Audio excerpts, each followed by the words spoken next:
मित्रों नमस्कार।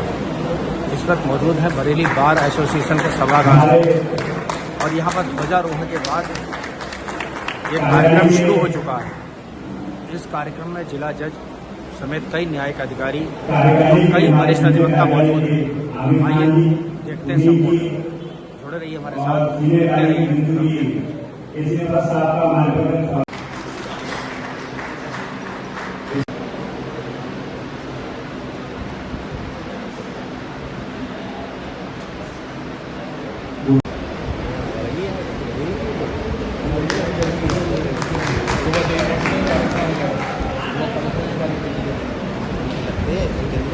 इसी क्रम में मैं अपने पूरी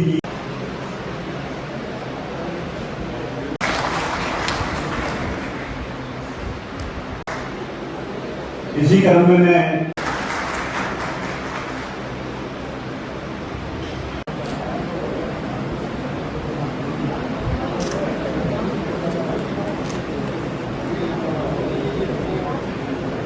बीपी सिंह साहब,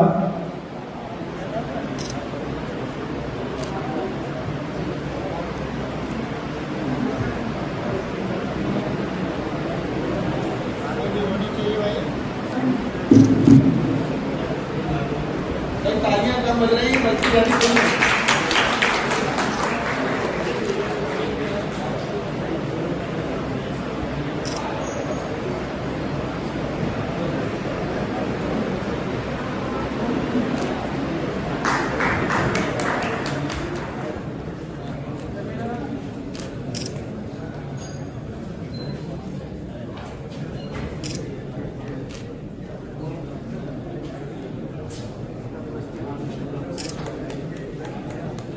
देखिए सीएन साहब संभव भेजिए, संभव आइए, अध्यक्ष जी का स्वागत करें।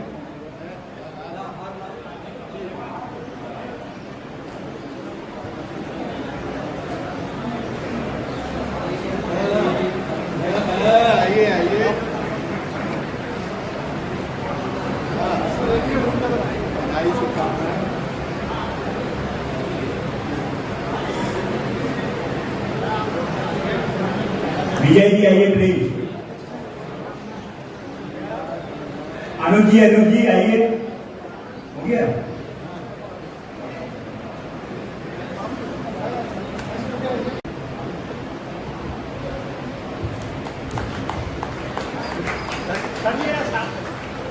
मैं ध्यानी जी से अनुरोध करूंगा कि हमारे बार के अध्यक्ष आदरणीय हरीश साहब का भी स्वागत है।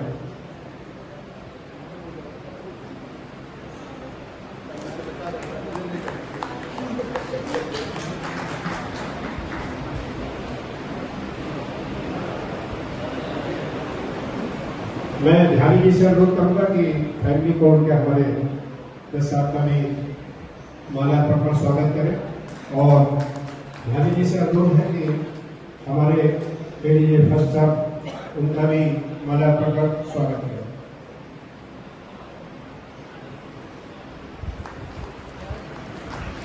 मेरा वसीम सैफी ज्वाइंट सेक्रेटरी प्रशासन से अनुरोध है कि सचिव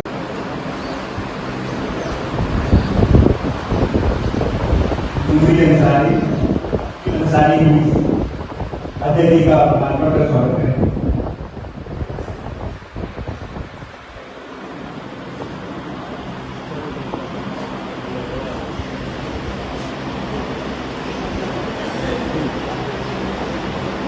सम्मानित बंदियों, आज 69वां स्वतंत्रता दिवस 70वें स्वतंत्रता दिवस पर मैं आप सबको बहुत बहुत हार्दिक बधाई देता हूँ, शुभकामनाएं देता हूँ और ये कामना करता हूँ कि हमारी ये स्वतंत्रता हमेशा अक्षुण्ण रहे इसमें कभी भी कोई कमी ना आए और हम अपने राष्ट्र के साथ उत्तरोत्तर प्रगति करते रहें। सारे उतार चढ़ाव के बावजूद हमने बहुत प्रगति की है और इसी तरह हमेशा आगे बढ़ते रहें। मेरी समझ से स्वतंत्रता बनाए रखने का एक ही मूल मंत्र है कि हम जो भी काम कर रहे हैं, जहां भी कर रहे हैं, उसे पूरी लगन, निष्ठा और ईमानदारी से करते रहें और साथ ही जितना जागरूक हम अपने अधिकार और दायित्वों के लिए और स्वतंत्रता के लिए रहते हैं, उतने ही जागरूक हम अपने सामने वाले या अन्य व्यक्तियों की स्वतंत्रता, उनके हर प्रकार की स्वतंत्रता के लिए और उनके अधिकारों के प्रति रहें। तो सामाजिक ताना बाना इतना जुड़ा हुआ बना रहेगा कि हमारी स्वतंत्रता में कहीं भी कोई ना तो झोल आ पाएगा, ना कोई कमी आ पाएगी। इन्हीं शब्दों के साथ मैं पुनः आप सबको इस अवसर पर बहुत बहुत बधाई देता हूँ। धन्यवाद। जिन्होंने आजादी के लिए अपने प्राण न्यौछावर कर दिए, मैं उन जवानों का नमन करता हूँ जिन्होंने आतंकवादियों से लड़ते हुए अपने प्राण न्यौछावर कर दिए। आज 15 अगस्त की इस पावन मेला पर मैं अध्यक्ष जी की अनुमति से कुछ पंक्तियां रखना चाहता हूँ 1947 से पहले की और 1947 के बाद। कविता का शीर्षक है यूं ही नहीं मिली आजादी, है दाम चुकाए वीरों ने। कविता का शीर्षक फिर मैं कहना चाहता हूँ, यूं ही नहीं मिली आजादी, है दाम चुकाए वीरों ने। कुछ हंस कर चढ़े फांसी पर, कुछ ने जख्म सहे शमशीरों के, यूं ही नहीं मिली आजादी। जो शुरू हुई सन 57 में, सन 47 तक शुरू रही। हारे गए अंग्रेज कहीं, वीरों ने रक्त की नदी बहाई। मजबूत किया संकल्प भारत माँ के वीरों ने, यूं ही नहीं मिली आजादी, यूं ही नहीं मिली आजादी। सभी को ऐसी करना है। अंत में मैं पुनः आप सबको कांग्रेस की ढेर सारी शुभकामना देते हुए अनुरोध करता हूँ कि जो हमारा संविधान है, जो संविधान के मूल आवश्यक तत्व हैं, जो हमारे केंद्र का उद्देश्य है, उनको प्राथमिक करने के लिए हम सब लोग हमेशा प्रयत्नशील रहें, आगे बढ़ते रहें। यहाँ पर मौजूद सभी न्यायिक अधिकारीगण, सभी मेरे कनिष्ठ और बड़े साथियों, बहनें और मीडिया बंधु, अब कुछ ज़्यादा बोलने का मौका नहीं है। स्वतंत्रता के बारे में अधिवक्ताओं को बताने की कोई बहुत ज़्यादा जरूरत भी नहीं है। और मुझे ये पता चला है कि जज साहब को किसी आवश्यक कार्य के लिए अभी निकलना आवश्यक है किसी प्रोटोकॉल में, तो ज़्यादा ना बोलते हुए मैं ये ज़रूर बोलना चाहूँगा कि स्वतंत्रता क्या नहीं है। स्वतंत्रता क्या है हम लोग जानते हैं, स्वतंत्रता क्या नहीं है हम ये जानते हैं कि सारी फ्रीडम्स पर रीजनेबल रेस्ट्रिक्शन, युक्ति युक्त प्रतिबंध लागू होंगे। ये बात हम अपने एलएलबी में पढ़ चुके हैं। परंतु एक उदाहरण देते हुए मैं आपको समझाना चाहूंगा कि अगर पतंग ये समझने लगे कि ये डोर जो है मुझे जमीन से बांधे हुए है और मैं तो आसमान के लिए बंधी हूं, इस डोर से नाता तोड़ लूं, तो उसी दिन उस पतंग का बुरे दिन शुरू हो जाएंगे। आप जिनसे बंधे हैं, आपको दिशा देने का काम, आपको गति देने का काम, और आप भटक ना जाएं, इसका काम आपकी डोर है जो आपको जमीनी बंधों से बांधे रखते हैं। इसलिए कुछ चीजें जो हमें लगता है कि हमारी स्वतंत्रता को कंट्रोल कर रही हैं, वो हमारी स्वतंत्रता पर दुष्प्रभाव डाल रही है। वास्तविकता ऐसी है नहीं। ये बात हमें हमेशा अपने ध्यान में रखनी चाहिए। ज़्यादा बात ना करते हुए मैं एक बात और कहना चाहूँगा, हमें ये नहीं भूलना चाहिए कि देश को आज़ादी देने के लिए independence act, Indian independence act 3 जून को पारित हुआ और उसमें ये कहा गया था कि साल भर के अंदर देश को आज़ादी दी जाएगी। परंतु आज़ादी मात्र 72 दिनों के बाद 15 अगस्त को हमको दे दी गई। अभिप्राय यह है, और जो विभीषिका इस देश ने उस समय झेली है वो बताने की आवश्यकता नहीं। अभिप्राय यह है कि जल्दी का काम, बगैर सोचे समझे का काम हमेशा नुकसान करता है। हमेशा सोच समझकर और चीजों का आपके हितों पर प्रभाव क्या है ये समझते हुए हमें अपना कदम आगे बढ़ाना चाहिए और अपनी स्वतंत्रता को इसी प्रकार हमें उपयोग में लाना चाहिए। जय हिंद। अध्यक्ष जी से इसलिए अनुरोध किया, कहा जाता है बार एसोसिएशन बेंच की जननी होती है, न्यायपालिका की जननी होती है। जितने भी न्यायिक अधिकारी जाते हैं उनका जन्म काका काका कहीं ना कहीं किसी न किसी बार एसोसिएशन से ही होता है। कहीं अगर आपको न्यायपालिका से शिकायत है तो शायद मैं ऐसा महसूस करता हूं कि जननी अपने बालकों का पालन पोषण और सही ढंग से सही दिशा से नहीं दिखा पा रही है। उसके लिए पहले आपको अपने तंत्र में झांकना होगा। मुझे सबसे ज्यादा डर लगता है परिवार अदालत के न्यायाधीश महोदय से, ईश्वर बचाए इनकी अदालत में जाने से। भाई शेर सिंह जी, मुझे आपसे एक शिकायत है, अपने परिवार की पीड़ा माननीय जिला स्तर तक न पहुंचा। हमारे परिवार की फैमिली कोर्ट के जज साहब बैठे हैं, परिवार के मुखिया है, तो परिवार की शिकायत परिवार में ही रहने दें। इशारे में ही मैं सब कुछ कहना चाह रहा हूं, आप समझ जाए तो बेहतर है। अपना तंत्र माने हमारा अपना शासन, चाहे बरेली बार एसोसिएशन हो, चाहे बेंच हो, चाहे कोई भी तंत्र हो, उसे ये देखना पड़ेगा क्या वो अपने स्वतंत्र में अनुशासित है या नहीं। हमारे तंत्र के सब अंग सही ढंग से काम कर रहे हैं या नहीं। अगर ऐसा नहीं है तो स्वतंत्रता दिवस का मनाया जाना की सार्थकता सिर्फ मेरे दृष्टिकोण से परिलक्षित और सिर्फ नहीं होगी। बहुत बहुत शुभकामनाएं।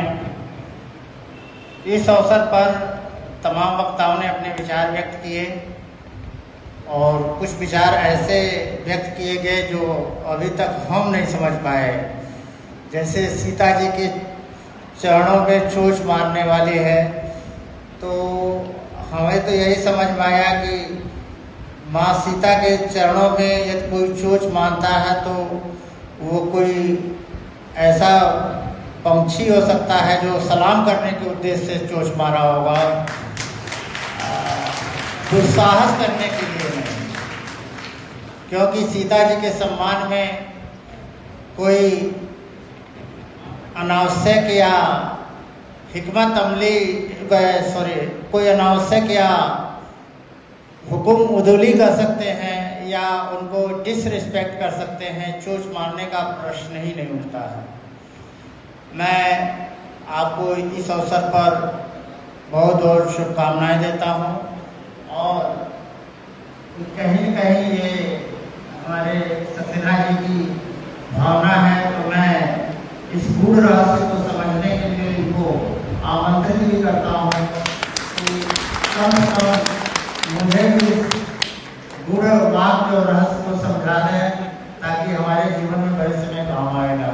इन्हीं शुभकामनाओं के साथ आप लोग को बहुत बहुत धन्यवाद। आप लोगों ने जितना हमें आज सम्मान दिया है, शायद मैं उसका पात्र न हूँ, लेकिन आपके इस दरियादिली के लिए आपको बहुत बहुत सम्मान। धन्यवाद। का प्रोग्राम हुआ था तो मैंने एक घोषणा की थी मेडिकल एड को लेके, और वो सब लोग जानते हैं कि सुचारू रूप से चलती रही। आज भी जो आंखों के ऑपरेशंस हैं श्री सिद्धि विनायक हॉस्पिटल के या अन्य लोगों के हैं, मुझे फक्र के साथ कह रहा हूँ मैं ये बात कि 104 ऑपरेशन आंखों के, मोतियाबिंद के और इन सब के अभी तक हुए हैं, चाहे वो कोई भी हो। बस हमारे अधिवक्ता परिवार का होना चाहिए। हमारे अधिवक्ता परिवार के उन लोगों के सबके ऑपरेशन हुए हैं। मैं सब जानते हैं स्वतंत्रता के बारे में कि कैसे कैसे हम लोगों को मिली है। मैं अपनी तरफ से कोशिश कर रहा हूँ निर्वाह करने की, अपने पद को देखते हुए या जैसे भी। बहुत समय से एक मांग जो मेरे दिमाग में थी वो चल रही थी।